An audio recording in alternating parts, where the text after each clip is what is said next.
Good morning students. Good morning sir. कैसे हैं आप लोग? बेटा सर, आई एम फाइन। आप लोगों को महाशिवरात्रि की हार्दिक शुभकामना। Thank you sir. आज शिवरात्रि है, आज शिव का दिन है और इसी शिवरात्रि के शुभ अवसर पर हमने सोचा है कि अपने ऑनलाइन वीडियो का शुभारंभ करूं और जो हमारे अंदर ज्ञान है अंग्रेजी के प्रति वह सब लोगों के यहाँ पहुँचाऊँ। पिछले 13 सालों से मैं लोगों को ट्यूशन देता आ रहा हूँ, लेकिन मेरे मन में एक इच्छा हुई कि अपने इस ज्ञान को और ज़्यादा विस्तार करूँ, लोग मुझे जाने समझें और उचित ज्ञान को ग्रहण करें। बहुत सारी भ्रांतियाँ हैं, बहुत सारे जो है डीप नॉलेज हैं किसी भी चैप्टर के विषय में, जिसको कि लोग नहीं दे पाते हैं, मैंने देखा है। और उसमें भी कुछ मैं विभिन्नता लाऊंगा, जैसे कि किसी चीज़ का प्रयोग कैसे किया जाता है उसको मैं कविता के माध्यम से आप लोगों को बताने का कोशिश करूंगा। मेरा नाम सुशील लाल है, मेरे चैनल का नाम O3 सुपर इंग्लिश क्लासेस है और मैं एक लेक्चरर हूं। अंग्रेजी मेरा हॉबी है, पढ़ना, अंग्रेजी के साथ जीना, अंग्रेजी के साथ ही रहना, और चाहे स्वप्न में भी देखता हूं तो अंग्रेजी ही देखता हूं। कुछ ऐसे वर्ड्स भी मेरे जो है मन में आते हैं जो कि बाद में खोजने पर डिक्शनरी में मिल जाते हैं। यह दैवी शक्ति जो है मुझे मेरे दीवानगी के चलते मिली है और आज आप लोगों को मैंने बहुत सारी चीज़ें का रिसर्च किया है अंग्रेजी में, जो आप लोगों को यूनिक लगेगा और आप लोग जो है उससे फ़ायदा उठाएंगे। जैसे मैंने टेंसेस का, लोग जो है टेंस के विषय में जानते हैं, टेंस और टाइम में डिफरेंस क्या होता है वो लोग इसको नहीं समझ पाते हैं। टेंस का मतलब होता है काल, काल का मतलब होता है समय और टाइम का भी मतलब होता है समय। अंत में आते आते लोग दोनों को जो है एक समझ लेते हैं, लेकिन इसके विषय में बहुत सारे वैज्ञानिकों ने, बहुत सारे विद्वानों ने अलग अलग इसका डिफिनेशन दिया। तो सबका डिफिनेशन देखने के बाद यही पता चला कि टाइम का डिफिनेशन जो होना चाहिए वो अलग हो सकता है, यह टाइम का डिफिनेशन उचित नहीं है। तो इन सारे चीज़ों को मैं टेंस जब पढ़ाऊंगा तो आप लोगों को बताने का कोशिश करूंगा और बहुत सारी अच्छी जानकारियां मैं दे सकूंगा आप लोगों को टेंस में, टेंस के बारे में। अभी मैं टेंस के पहले आप लोगों को उसमें आने वाली लेक्सिकल वर्ड्स जो हैं उनका प्रयोग मैं बताता हूं। थोड़ा सा मैं कविता के माध्यम से आपको टेंस के बारे में भी बताने का कोशिश करूंगा। जैसे टाइम एंड टेंस क्या है, क्रिया के रूप को टेंस बताता, अर्थ बताता टाइम। क्रिया का जो रूप है उसमें कब किस समय कौन सा कार्य हो रहा है उसको बताने के लिए टेंस को, अर्थ बताता टाइम। अर्थ का मतलब क्या है, वो कब हुआ, किस जो है स्थिति में हुआ, वर्तमान में हुआ या बीते हुए समय में हुआ या आने वाले समय में होने वाला है, तो वो टाइम हो जाएगा। अगले, जैसे कि मैंने इसमें जो है इसी में कविता के माध्यम से मैंने एग्जाम्पल के रूप में दिया है, अगले माह वह जा रहा है, यह वाक्य हो गया रहा टेंस। रहा शब्द यहाँ पे जा रहा है, रहा शब्द आ गया तो यह टेंस हो गया, और गा लगा देते हम लोग तो टाइम, क्योंकि अगले माह से फ्यूचर का बोध हो रहा है, अर्थात यह टाइम जो है भविष्य को बता रहा है। और रहा जो है यह टेंस को बता रहा है, क्योंकि अगले माह वह जा रहा है। यह हम लोग इसको जो है टेंस के माध्यम से बनाते हैं, जो कि फ्यूचर में नहीं बनाते हैं, इसको प्रेजेंट में हम लोग बनाते हैं। और इसको हम लोग प्रेजेंट कंटिन्यूअस में भी बनाते हैं और प्रेजेंट इंडेफिनिट में भी बनाते हैं। लेकिन अगर हम लोग टाइम को अगर देखें तो अगले माह भविष्य होगा। वैसे ही एम का प्रयोग, एम का बाप अकेला आई, आई सब्जेक्ट है और केवल अकेले आई ही ऐसा सब्जेक्ट है जिसके साथ एम का प्रयोग होता है, और इसका संबंध बताने के लिए क्या करती है, माई आती है। इसको हम लोग अंग्रेजी में पॉजेसिव एडजेक्टिव बोलते हैं। एम का बाप अकेला आई, संबंध बताने आती माई। फिर आर का प्रयोग देखें, आर के यार अनेकों हैं। कौन कौन से यार हैं, कौन कौन से दोस्त हैं आर के, जिसके साथ आर जो है आता है, तो these, those, they, you, we, both, इतने सारे दोस्त हैं। These, those, they, you, we और बोथ। बहुवचन संज्ञा भी आती, प्रियो को उनके घर पर छोड़। बहुवचन संज्ञा भी जो है आर के साथ आती है अपने प्रिय को छोड़ करके। प्रिय कौन है? सिंगुलर नाउन को प्रिय हो गया और प्लूरल नाउन उसका जो है प्रियतम हो गया। तो ये जो है एक वचन की संज्ञा उसकी जो है प्रेमिका है, लेकिन अगर प्रेमिका को छोड़ देती है आर के चक्कर में पहुंच करके उसके साथ मिल जाती है। तो बहुवचन संज्ञा भी आती प्रिय को उनके घर पर छोड़। उसी प्रकार से इज का दिस दैट और he she it, singular noun is संग फिट, क्या क्या का प्रयोग होता है इसके साथ? तो दिस का, दैट का, ही सी इट का और सिंगुलर नाउन का, ये सब जो है इज के साथ जो है फिट बैठते हैं, अर्थात इज के साथ इनका प्रयोग होता है। ठीक इसी प्रकार हैज का प्रयोग हम लोग देखते हैं। Singular noun he she it, साथ खड़ा है दिस और दैट। कौन कौन साथ में है? सिंगुलर नाउन है, ही है, सी है, इट है और साथ में दिस और दैट है। कौन बनेगी मेरी सहायक? ये सब जो है खड़ा होकर के पूछते हैं कि मेरी सहायक कौन बनेगी, मेरे साथ कौन रहने वाली है? तो इठलाती मुस्काती, यहाँ पर तुक बैठाने के लिए मैंने मुस्कुराती नहीं लिखा है। ये जो है कवियों को इतनी जो है स्वतंत्रता होती है कि शब्दों का निर्माण अपने जो है तुक को बैठाने के लिए कर सके, अर्थ जो है वही निकलना चाहिए। तो इठलाती मुस्काती, हाथ मिलाती उठकर हैज, हैज जो है इठलाते हुए मुस्कुराते हुए वहाँ पहुँचता है और जो है पहुँच जाती है और जो है इनके साथ हाथ मिलाती है कि मैं आपके साथ जो है प्रयोग में आऊँगी। उसके बाद फिर जो है हम लोग आगे जो है देखते हैं हैव का प्रयोग, कि हैव का प्रयोग किसके साथ कैसे होता है। तो इसे हम मिटाते हैं, उसके बाद फिर आगे देखते हैं हैव का प्रयोग कैसे होता है।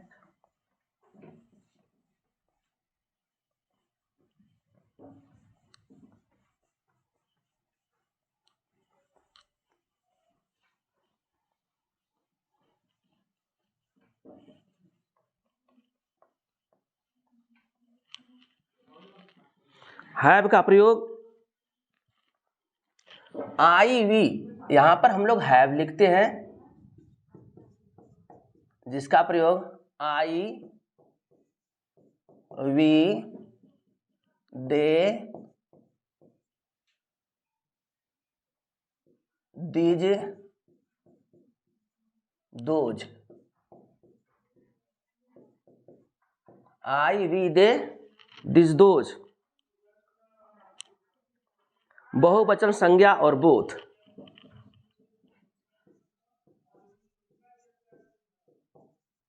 बहुवचन संज्ञा और बोथ,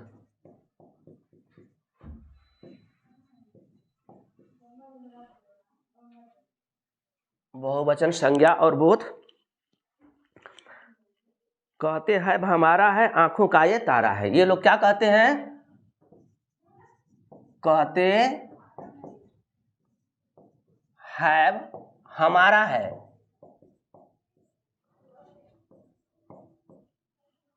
आंखों का ये तारा है, आंखों का ये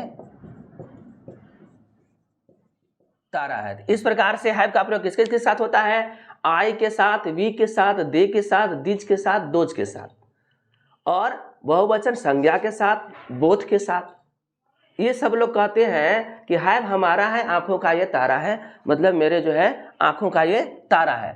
इसके बाद फिर हम लोग जो है आते हैं शैल का प्रयोग।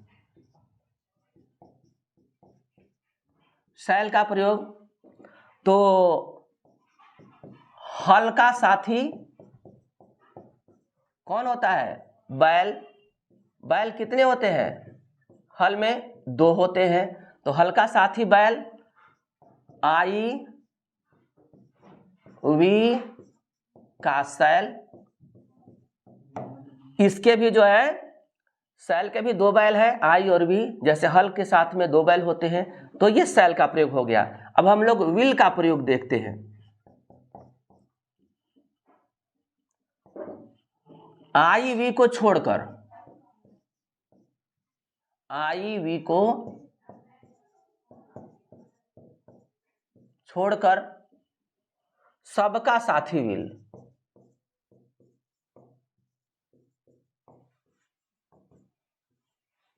सबका साथी विल।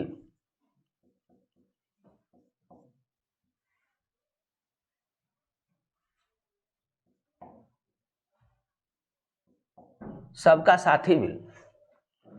आजकल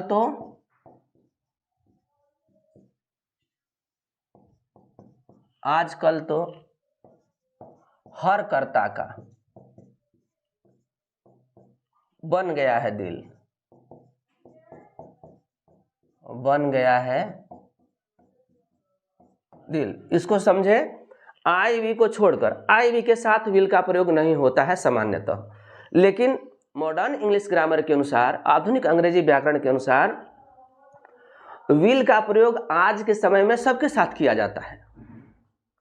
अर्थात ऐसे जो है इम्फैटिक सेंटेंस में, जोरदार वाक्यों में विल और शैल का प्रयोग उल्टा होता है। तो ऐसा मान लिया ग्रामरियंस ने कि विल का प्रयोग सबके साथ हम लोग करेंगे, क्योंकि आज के डेट में सब लोग अर्जेंसी में है, ज़रूरत में है। किसी भी काम के लिए किसी को इतनी जो है फुर्सत नहीं है कि उसको समय दे, इसलिए इमरजेंसी को बताने के लिए विल का प्रयोग सबके साथ किया जाने लगा और उसको जो है एज ए स्पोकन या ऐसे वर्बली चलते रहता है। तो इसलिए मैंने लिखा आजकल तो हर कर्ता का बन गया है दिल।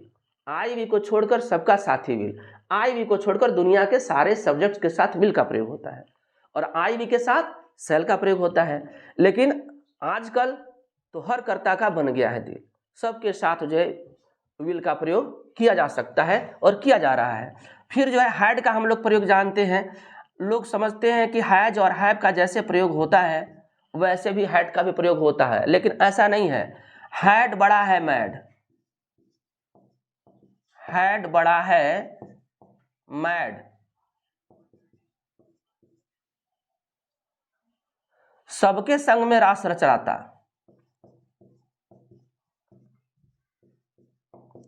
सबके संग में रास रचाता।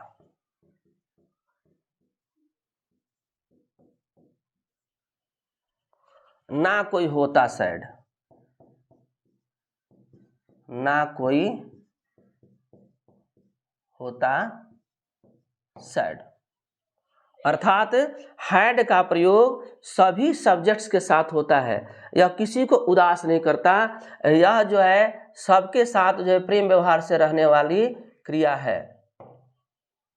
हैज और हैव के जैसा इनके साथ होगा उनके साथ नहीं होगा, ऐसी बातें नहीं है। इसमें जो है ये किसी भी सब्जेक्ट्स के साथ प्रयोग किया जाता है। इसके लिए जो है ये आवश्यकता नहीं है कि हम लोग जो है ये याद करें कि इस सब्जेक्ट के साथ होता है उस सब्जेक्ट के साथ नहीं होता है। अब वाज का प्रयोग हम लोग देखते हैं। वाज का प्रयोग किसके किसके साथ होता है। ही सी इट और साथ में आई। ही सी इट और साथ में आई। साथ में आई और एक वचन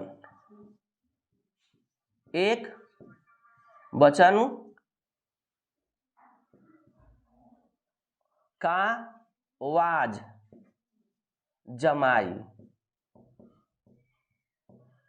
मतलब वाज जो है किसके किसके साथ आएगा। ही के साथ, सी के साथ, इट के साथ और आई के साथ और एक वचन के साथ। ही सी इट और साथ में आई एक वचन का वाज जमाई। और फिर अब हम लोग देखते हैं वर का प्रयोग। वर का प्रयोग किसके किसके साथ होता है। तो यू देवी और बहुवचन। यू दे वी और बहुवचन।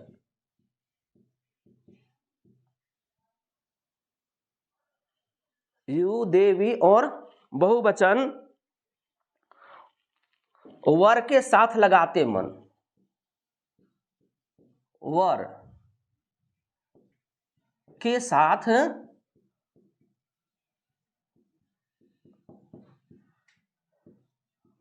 लगाते मन।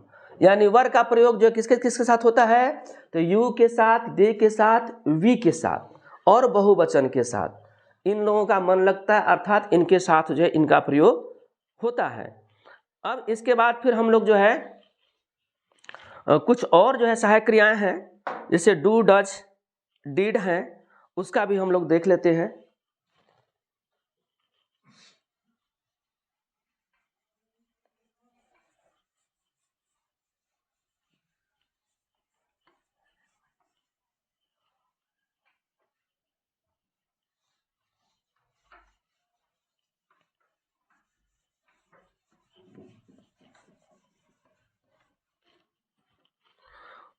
तो डू और डज का हम लोग प्रयोग देखते हैं। डू और डज, डू हो गया और डज, तो डू और डज की बात निराली,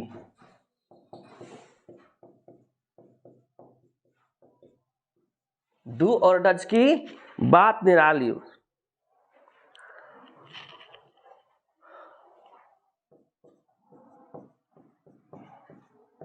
present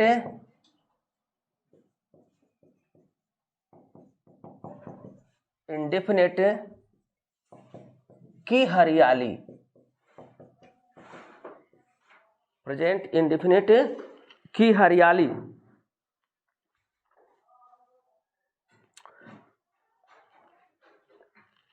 he she it singular का साथ, ही सी इट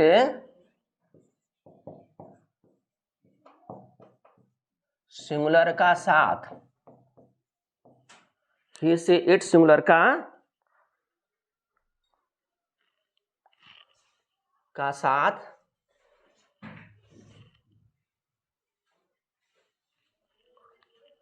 डज रहता, डज रहता क्या ना, किस किस चीज में, क्या में, ना में, क्या ना में पास। ही सी इट सिंगुलर का खास लिख देते हैं तो हम लोगों का तुक भी बैठ जाएगा। ही सी इट सिंगुलर का खास डज रहता क्या ना में पास। क्या ना में पास का मतलब कि जब इंट्रोगेटिव सेंटेंस हो जाए तब और नेगेटिव सेंटेंस हो जाए तब जो है इसका प्रयोग, डज का प्रयोग हम लोग प्रेजेंट इंडेफिनिट में ही केवल करते हैं। इसलिए लिखा है डू और डज की बात निराली, प्रेजेंट इंडेफिनिट की हरियाली। यानी इसको जो है हरा भरा बनाने के लिए डू डज जो है आता है। यानी सामान्य जो है सेंटेंस को जब विशेष बनाना होता है, इंट्रोगेटिव या नेगेटिव, तो डू और डज का प्रयोग किया जाता है। तो इस प्रकार से ही सी इट सिंगुलर का खास डज रहता क्या नाम में पास। अब उसके बाद फिर जो है, अब जो है इसी में डज हो गया, डज, अब फिर डू, तो I, we, they, I, we, they, you के साथ,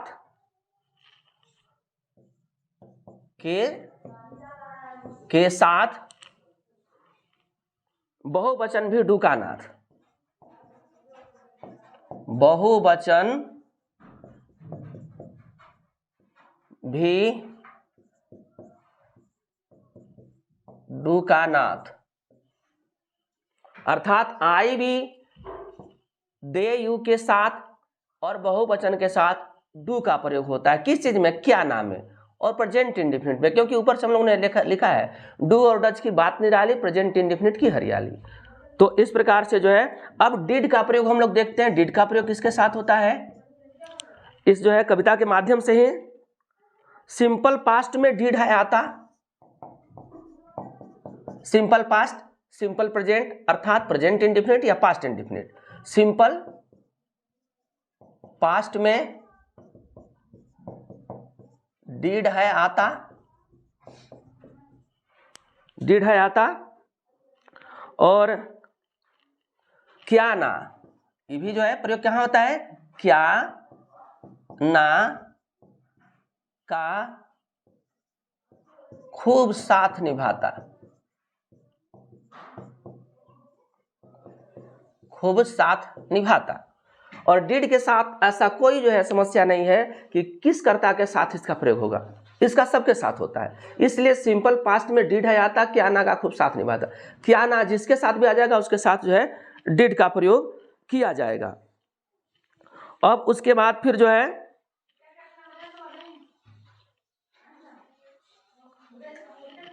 हम लोग can, could, may, might, would, out, must और एक शुड, ये जो है सबका हम लोग जो है प्रयोग लिखते हैं। कैन, कुड, में, माइट, तो कैन, कुड, में,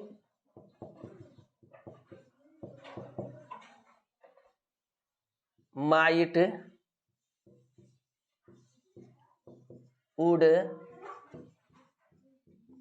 शुड,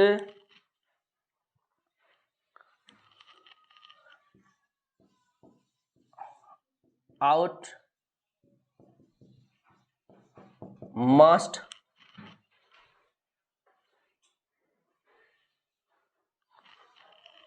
मस्ट हर कर्ता संग आता है, हर कर्ता संग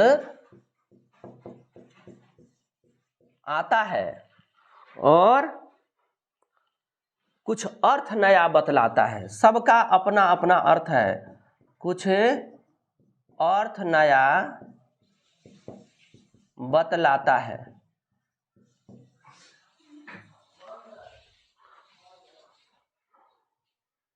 अब उसके बाद फिर लास्ट में है डेयर, डेयर, फिर यूज और नीड।